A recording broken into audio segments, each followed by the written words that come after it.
Hello everyone, আবারও একটি নতুন ব্লগ নিয়ে আমি চলে আসলাম, মানে মিনি ব্লগ। তো আজকে আমি যাব আমার ভাইয়ের কাছে। তো দেখতে থাকো আমার পুরো মিনি ব্লগটা। আমার মা এখানে আমাকে টাকা দিচ্ছিল আর আমি এখানে আয়নাতে একটু ঢং মেরে নিচ্ছিলাম। তারপর আমি টাকা নিয়ে বেরিয়ে পড়লাম রাস্তার দিকে।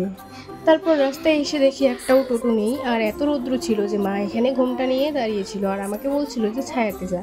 অবশেষে একটা টোটো পেয়ে আমি টোটোতে উঠি। তারপরেই যাচ্ছিলাম ময়নাগুড়ির দিকে, আর এখানে খুব সুন্দর লাগছিল দেখতে। তারপর এই গাছটাও খুব সুন্দর। আমি টোটোতে করে চলে যাই আমার পিসার কাছে। ওখানে আমার পিসা দাঁড়িয়েছিল, একসাথে যাব কারণ আমার ভাইও, ছোট ভাইও আছে ওখানে। আর এখানে আমরা জলপাইগুড়ি স্টেশন পার করে একটা মিষ্টির দোকানে দাঁড়াই, আর পিসা আমাকে বলছিল, আমাকে ভিডিও করেছিল, আমার মুখটা সেই বিচ্ছিরি হয়ে আছে।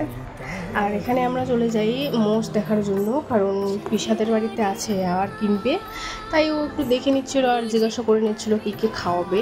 আর এখানে আমরা আবারও বেরিয়ে পড়ি হলদিবাড়ির উদ্দেশ্যে। আর এখানে দেখো রাস্তাটার ভিউটা কত সুন্দর, কত সুন্দর লাগছিল। তারপরে আমরা পৌঁছে যাই ভাইয়ের স্কুলে, আর এখানে ছোটো ভাইয়ের সাথে দেখা হয়ে গেল। আর আমরা পিজি রুমে ওয়েট করছিলাম, আর আমার চুলের যা অবস্থা ছিল কি আর বলবো। পর মিটিং শেষ করে ওদের সাথে দেখা হয়ে যায়, আর আমরা সাইন করে ওদের ব্যাগপত্র নিয়ে কি বলে এগুলোকে, পেপসি খেতে খেতে আমরা যাচ্ছিলাম। আর আমার ভাই দেখাবে কতগুলো ব্যাগ, কত কি নিয়েছি।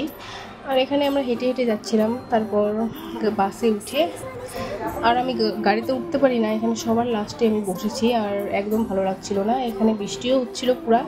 আমরা ভাবতেছি বাড়ি কী করে যাব, আর টোটোতে আমার ভাই কীভাবে ভিডিও করে নিয়েছে। তো আজকে আমাদের এতটুকুই ব্লগ, দেখা হচ্ছে কোনো নেক্সট ব্লগে। টাটা।